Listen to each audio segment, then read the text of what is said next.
So this next story is a first. Kenyans will be suing giant American airplane maker Boeing following the Ethiopian Airlines crash of March this year. But just what would it take to put one of the largest aircraft manufacturers to its defense? And what are the chances of success in punishing Boeing? Sam Gituku is in Seattle and has been speaking to lawyers in the U.S. justice system. It's probably unheard of for Kenyans who are resident in Kenya to move to a U.S. court to demand justice from the world's superpower. But that is likely to change in the coming weeks after at least 6 Kenyan families gave instructions to a consortium of Kenyan and American lawyers to demand justice for their loved ones who perished in the March 10th Ethiopian Airlines crash.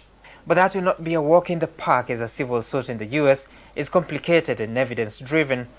Already, the American lawyers have had to issue a claim notice to the Federal Aviation Administration, the agency that regulates airplane manufacturing and air travel. The lawyers accuse FAA of conspiring with Boeing to produce unairworthy airplanes, but it is until the expiry of 6 months that a suit can take effect against FAA. In the meantime, victims' lawyers from Kenya and the US have been conferring, gathering evidence from both victims' families and from expert analysis to proceed with the case against Boeing. This is after a suit was filed at the Northern District Court in Illinois State. The Ethiopian Airlines may have liability, but we did not file against Ethiopian Airlines. However, the plaintiffs or the family of victims, they do have a right to file against Ethiopian Airlines, but strategically it might be better to go against Boeing and other companies. In a few weeks to months' time, the presiding judge will call a second pre-trial conference where the case will be assessed on whether it can proceed to trial. By the time full trial commences, it could take at least 18 months and a maximum of 2.5 years since the case was filed. Should the case proceed to trial, in the event parties fail to settle, then a jury will be selected from the general public to sit in the judgment of the case.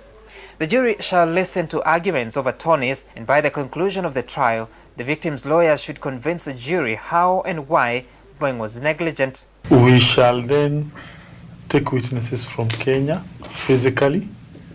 They will come here in America, they will go to the court, they will testify.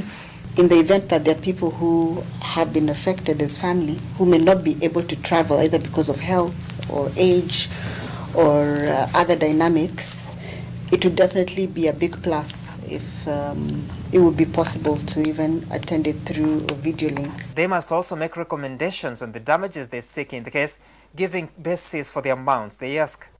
Any dissatisfied party can appeal at the U.S. Court of Appeal and later at the Supreme Court. While I cannot tell you how much the jury would award, but it has to be a substantial amount of money that Boeing has to feel the pain and so not to engage in these types of actions.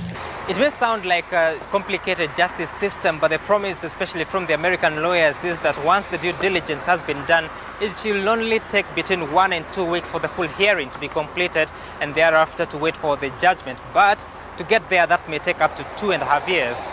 Sam Gituku, Citizen TV in Seattle, Washington.